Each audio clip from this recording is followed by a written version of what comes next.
Welcome back. आप सभी का स्वागत है एक और नए दिन में। फिलहाल अपन मैसी 9500 को लेकर निकल रहे हैं। पीछे फंसा रखी है अपन ने ट्रॉली और इससे अपन गन्ने की डंपिंग का काम करेंगे। मतलब जहाँ पे गन्ना लगा हुआ है उसको वहां से उठा के ले जाएंगे और जहाँ पे लगना है वहां पे उसको ले जाके डंप करेंगे। की कटाई भी चल रही है, छिलाई भी चल रही है, उसके छोटे छोटे टुकड़े भी करे जा रहे हैं, फिर उनको स्पॉट पे ले जाया भी जा रहा है और उनको लगाया भी जा रहा है।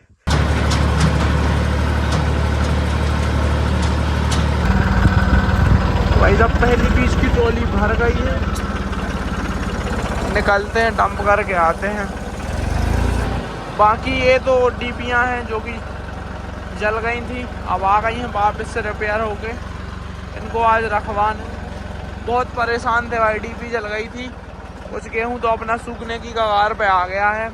जहाँ पे 21 दिन में पानी होना था वहाँ पे 31 दिन में पानी हो पाएगा, बस डीपी जलने के कारण।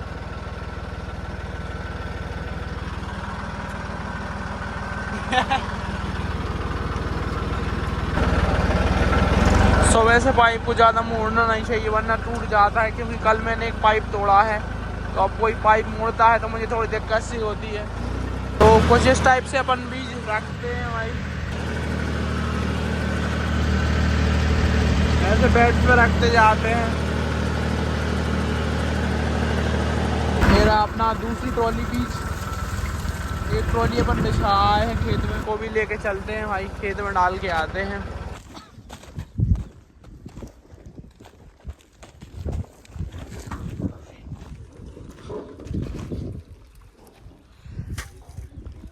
Third trolley of the day मित्रों, लेट्स गो।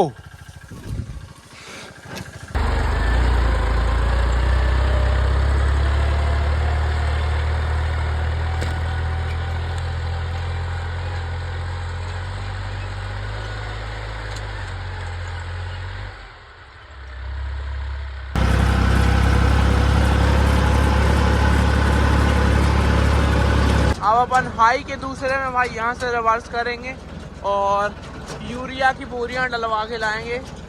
आजकल रिवर्स में ट्रैक्टर भगाने में बहुत मज़ा आ रहा है। इस बंदे को कैमरा देते हैं और अपन रिवर्स करते हैं।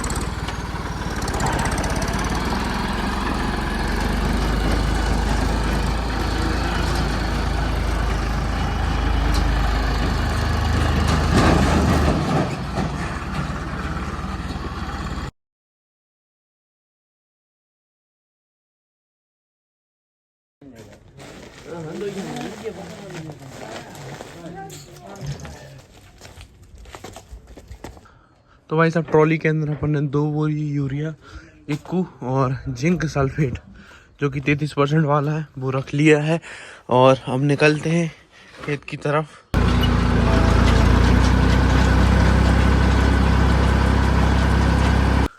तो अपन अपने खेत पे आ गए हैं और यहाँ पे आप देख सकते हो नोजल चल रहा है। आज इस खेत से नोजल फ्री हो जाएंगे, इसके बाद उस वाले खेत में जाना है GW 513 में, जो कि लगभग 31 दिन की हो गई और अभी तक वहाँ पे पानी नहीं हुआ है। आज कल एक डीपी रख गई थी, एक और इसमें रखी है, वो भी रख जाएगी आज। तो ऐसा कुछ सिस्टम है भाई। और बाकी मैं आपको जिंक विंक वगैरह भी दिखा देता हूँ। ये रहा अपना जिंक। जिंक को लेके भाई साहब बहुत सारे कन्फ्यूज़न हैं। ये जो जिंक है इसके अंदर 33% अपना जिंक है और 15% सल्फर है।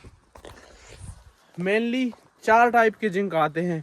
एक EDTA फॉर्म में आता है जो कि 12% में आता है, एक 21% में आता है, एक 33% में आता है, एक 39.5% में आता है। तो 4 टाइप का जिंक रहता है। जो 12% वाला होता है वो EDTA में रहता है, उसको अपन स्प्रे में भी दे सकते हैं, सॉइल एप्लीकेशन में भी दे सकते हैं, उसको अपन फॉस्फोरस के साथ में भी दे सकते हैं, क्योंकि वो चिलेटेड जिंक होता है। चिलेटेड जिंक का मतलब वो कोटेड होता है, ऊपर से उसके कोटिंग रहती है, वो किसी भी चीज़ के साथ रिएक्ट नहीं करता। सबसे अच्छा जिंक वही होता है अगर आपको किसी भी दूसरी चीज़ों के साथ मिक्स करके देना है, क्योंकि वो अपना पूरा काम करता है और दूसरे चीज़ों के साथ रिएक्ट नहीं करता। जैसे जिंक है, कैल्शियम है, मैग्नीशियम है, ये चीज़ें बहुत ज़्यादा रिएक्टिव होती हैं और दूसरी चीज़ों के साथ रिएक्ट करके बॉन्ड बना लेती हैं और फिर स्टेबिलाइज हो जाती हैं और पौधों को मिलती नहीं हैं। अगर आप अपनी ज़मीन में ज़्यादा जिंक दे दोगे या फॉस्फोरस दे दोगे तो उनकी टॉक्सिसिटी हो जाती है और वो बस ज़मीन में स्टोर हो जाती हैं, ना पौधों को मिलती हैं, ना उनका कुछ होता है। तो ऐसा सिस्टम है। EDTA सबसे बेस्ट है।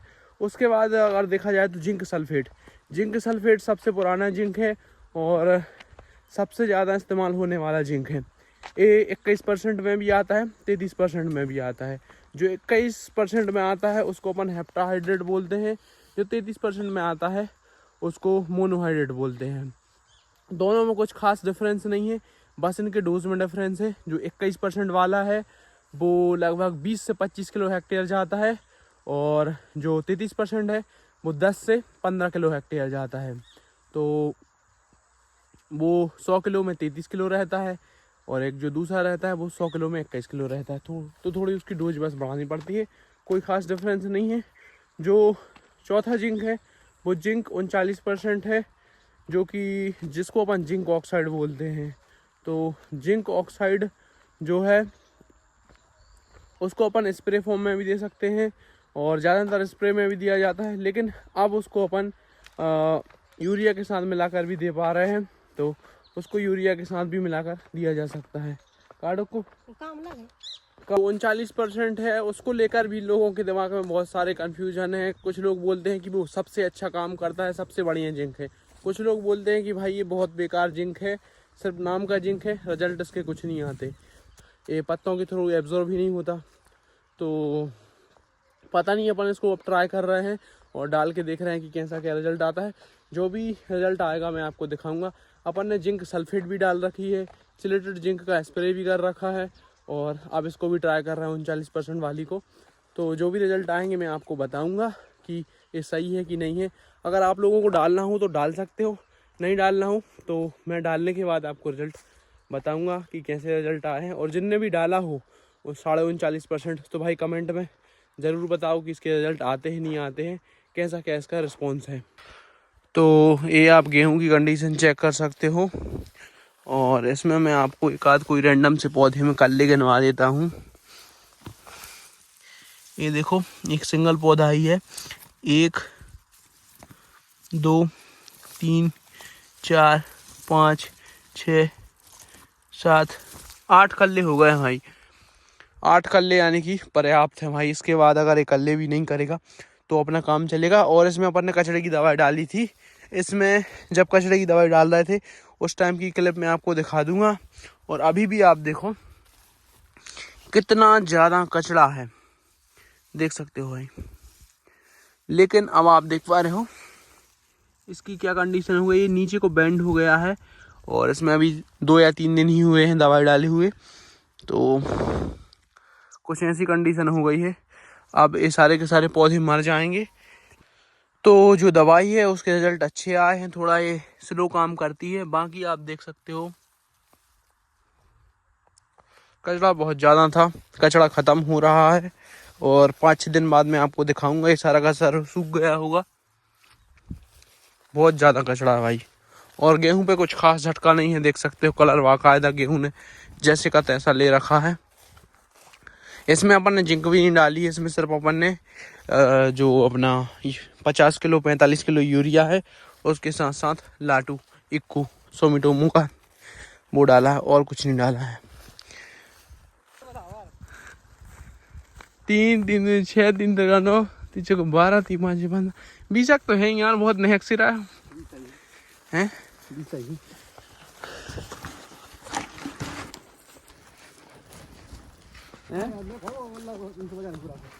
नहीं लगे, हम सोचे तुम्हारी मदद करें, तुम्हारे क्या रहे नहीं लगो जब हार जाऊँ बता जो। और ये आप देख पा रहे हो GW 513 ने भी पहले पानी के पहले पूरा खेत कवर कर लिया है भाई।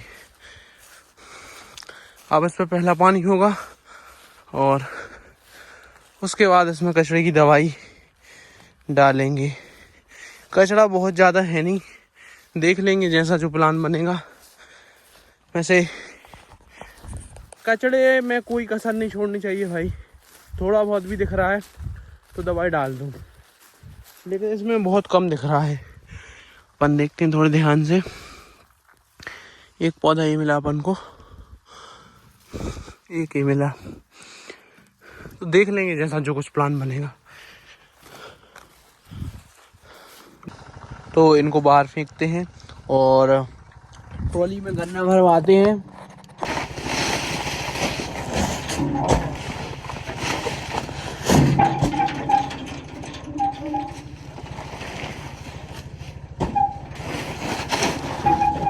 तो आज से अपन चने पे भी पानी चालू करवा रहे हैं। जो चने की कंडीशन है वो लगभग 32 से 33 दिन हो गई है और उस पर अपन पानी स्टार्ट करवा रहे हैं। और उसमें थोड़ी पौधे सूखने की दिक्कत आ रही थी, तो उसके लिए अपन इस्तेमाल कर रहे हैं सिस्टमैटिक और कॉन्टैक्ट फंजीसाइड, जिसके अंदर कार्बेंडाजिम और मैनकोजेब है।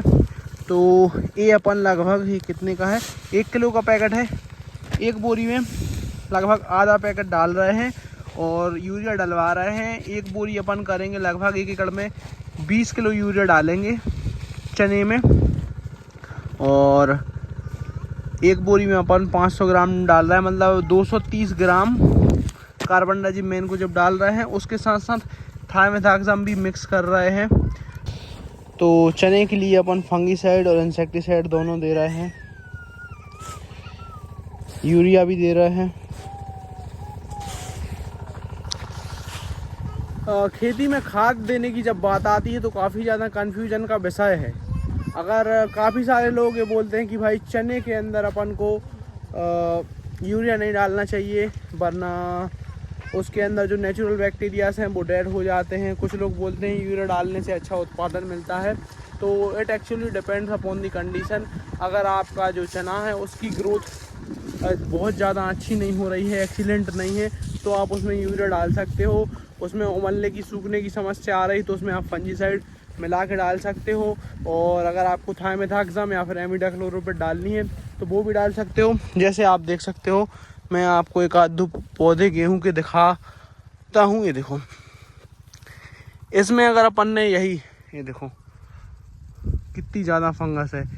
इसमें अगर अपन फंगीसाइड यूरिया के साथ मिला के डाल देते और उसके साथ थायमेथाक्साम मिला के डाल देते तो ये जो दिक्कत अपन को पीले पौधों की दिख रही है 1 भी % नहीं दिखती। पूरे पौधे एकदम काले रहते और अपन को अच्छे रिजल्ट मिलते।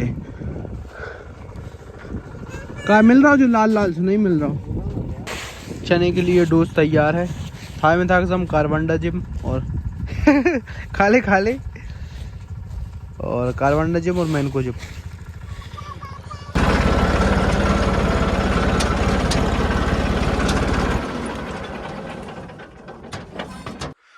तो मित्रों, शाम हो गई है गन्ने लगवाते और बीच बीच में मैं भूल जाता हूँ कि अपन को ब्लॉग भी बनाना है। ये अपना यूरिया है, इसके अंदर अपन ने जिंक और लाडू मिक्स कर लिया है और छोटू भाई टांग के निकल रहे हैं। ए भाई साहब रणजी ट्रॉफी में खेलते थे, पर क्या ही करें, किस्मत खराब हुई तो वो खाद फेंक रहे हैं। लाल बादशाह में ये खेलते थे, इनको एक गेंद घल गई थी उल्टी सीधी जगह, उसके कारण उन्होंने मैच छोड़ दिया। अपन चल रहे हैं भाई, खाद डालते हैं। शाम तो काफ़ी ज़्यादा हो गई है और क्या ही कर सकते हैं। देख सकते हो लाइन डल गई है। फॉलो करें, इनको फॉलो करें। छोटू डॉन की आईडी है जा, आईडी इंस्टाग्राम की आईडी लिखवा है और छोटू दादा फिर 302। तो भाई साहब अपने साथ में काम करने वाले बंदे भी बहुत खतरनाक है भाई। आईडी लिखवाए इंस्टाग्राम की। लोग तो ट्रैक्टर पे लिखवाते हैं, गाड़ी पे लिखवाते हैं, फोन के पीछे लिखवाते हैं, भाई ने गर्दन पे लिखवा रखी है। भाई को फॉलो करना मत भूलना।